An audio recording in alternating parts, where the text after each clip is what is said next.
Hello, everyone. I'm Greg Gutfeld, along with Dagan McDowell, Geraldo Rivera, Jesse Waters, and a grape for her yoga ball. Dana Perino, it's 5 o'clock in New York City. This is The Five.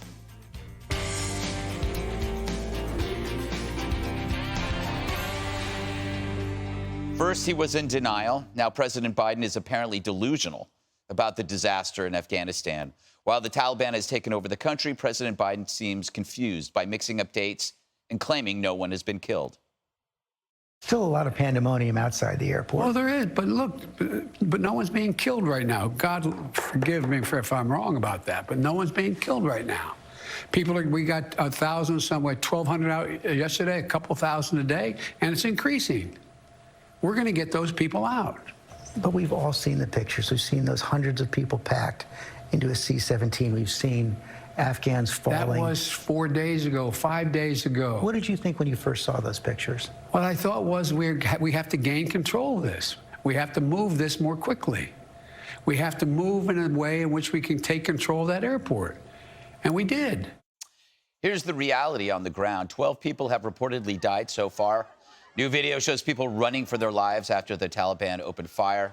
There's panic and chaos outside the country's single evacuation point at the Kabul airport.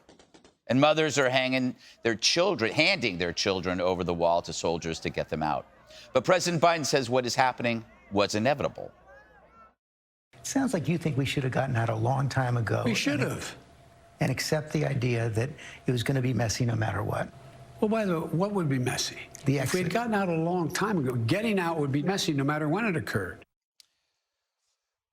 Well, Dana, that was there's so many contradictions and differences between old Joe and new Joe, and his generals saying they didn't see it coming, but he said it was going to happen no matter what. It's just like, it's no longer a question of whether we should leave or stay. The question is, how awful was this?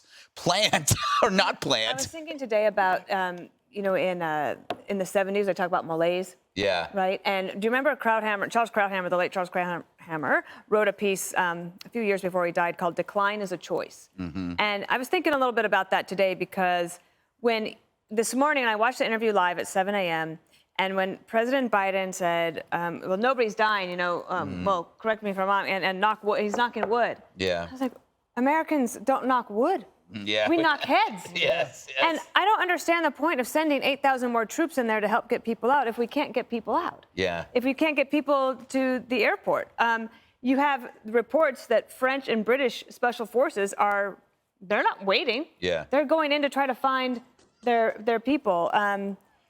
He does seem disconnected. I don't want the military to get demoralized. Mm-hmm. We need them to be strong, but it seems to me that what I saw today at the Pentagon is that they want to do more, but the commander-in-chief is not authorizing it. Right. Oof. There was a poll done by Mission Roll Call. It's a veterans advocacy group of 1.2 million vets, and they found that 71% found that this recent mess has caused them personal sadness. Mm-hmm. So it's because of all the work they put in and seeing it end this way. But they have to know that every American sees the disaster created by Joe Biden and that every American is deeply grateful for what, for the most part, has been a counterterrorism operation in Afghanistan to deny a haven to al-Qaeda. And it wasn't nation building. That was the reason we were there. And we are deeply grateful for that. And we know firsthand, like I've been contacting friends of mine who served and just trying to reach out to them, which is what we all do, because we have empathy and we have hearts and we have souls and we believe in prayer. That being said, you mentioned new Joe versus old Joe. I think that there's just one Joe. When he speaks, it's a debacle. When he doesn't speak, it's a debacle. He's plumbing new depths of moronery in a career, what a 50-year career in government, highlighted by the fact that he opposed the raid to kill Osama bin Laden. Andy McCarthy once said, mediocrity would have been something to strive for in Joe Biden's prime. One more thing in terms of finances. I heard Geraldo speaking earlier about the opium. The Taliban controls the largest opium operation in the world. Well, we're also giving up treasure and power to China because China is quickly moving into Afghanistan. Afghanistan has one of the largest reserves of rare earth metals, Right. which we need for electric cars and solar panels and wind turbines. China already controls 80% of the production of rare earth metals. They're going in delighted to offer mining assistance to the Taliban. They're just beginning to develop this relationship. But again, that hands money to the Taliban, potentially trillions of dollars in the long run, and it hands more power to China. So it's a lose-lose for the United States again. Yeah. You know, Jesse, we're talking about how I don't want us to become like how CNN was with Trump, where every day it was the walls are closing in, you know, tick, tick, tick, boom, something bad's gonna, they became obsessed.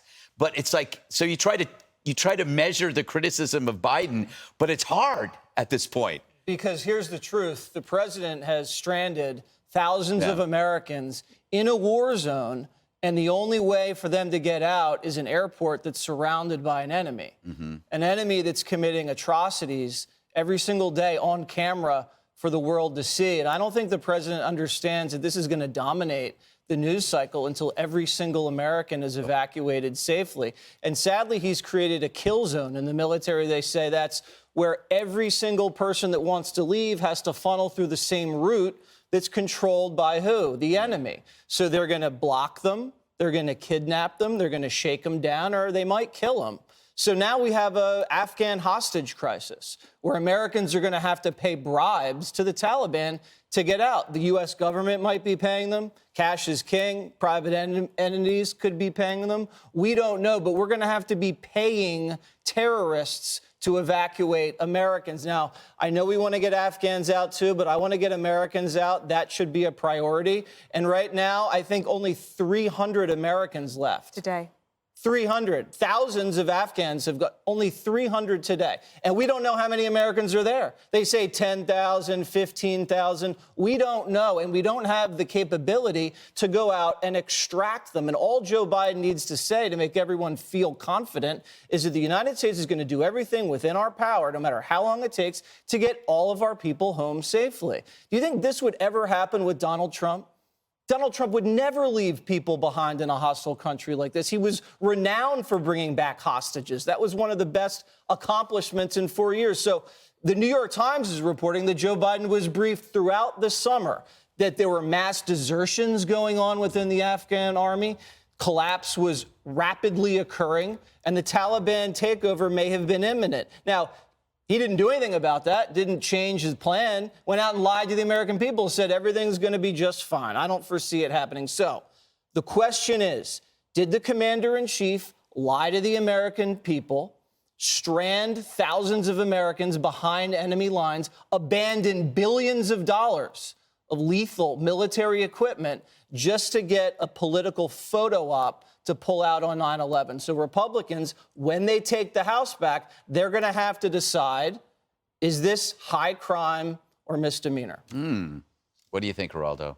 Well, I hardly know where to begin. I will say, in terms of the evacuation fiasco, it shows that there was no pre-planning. The fact that we've had to surge all these thousands of GIs to the airport, to the Kabul airport, you know, why did we take them out to now bring them back? It just shows an absolute, utter failure in terms of planning. I don't think that Biden is lying. I just think that there is a degree of incompetence We don't know that is being exposed here. We don't know if I he's don't lying. think he's evil. Let me just That's say not this. what I said. He could be a liar and not be evil. I don't. Well, I don't know how you do that, but I guess You're a politician. I guess so. There's an image today, and Greg, you alluded to it at the top of the show, and I spoke about it with Martha McCallum earlier, where the mom hands the infant to the GI, who takes and raises the child over the concertina, the barbed wire. You know, your heart breaks because, number one, it shows the absolute dysfunction of the evacuation. Here's a mom. When did you last see those images of moms handing babies to benign force so the baby doesn't get harmed? I hate to bring up the illusions, but it is unbelievably heart-wrenching to watch. But it also says another thing about America. Yes, we screwed up the plan. There was no evacuation plan. It was total dysfunction. But once that child was in that GI's hand, we knew that child was safe.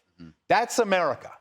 We're going to get this. We're going to get through this. We're going to get these people out. We're going to get our people out first, as we should. And we're going to get the people that are like dear friends of ours who put their heart and soul on the line for America. We're going to get them out.